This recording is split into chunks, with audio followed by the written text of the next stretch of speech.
27 डिसेंबर 2017 पासून माहूर नगरपंचायतकडून घरकुल पंतप्रधान आवास योजनेचा घरकुल बांधकामाचा कार्यारंभ आदेश देण्यात आला आणि 2017 पासूनच लाभार्थ्याने जे बेघर होते त्यांनी घराचं कच्चं बांधकाम पाडून पक्के बांधकामाला त्यांनी सुरुवात केली.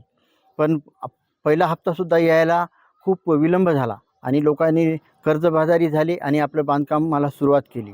जेव्हा 50% बांधकाम झालं तेव्हा पहिला हप्ता लाभार्थ्याच्या खात्यात पडल्यामुळे आता जनतेला वाटलं, लाभार्थ्यांना वाटलं की आता लवकर पैसे जमा होतील या उद्देशाने त्यांनी मग पूर्ण बांधकाम करण्यास सुरुवात केली. लोकांकडून व्याजाने पैसे घेतले आणि बांधकाम पूर्ण केलं.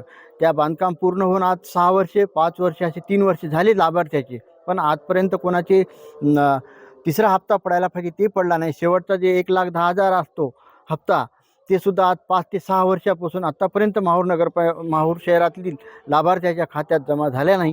कर्जबाजारी झाले आणि त्या कर्जापायी बरेचसे त्यातले 10% 5 ते 10% लाभार्थी हे मृत्यू पावले. काय मागणी आता?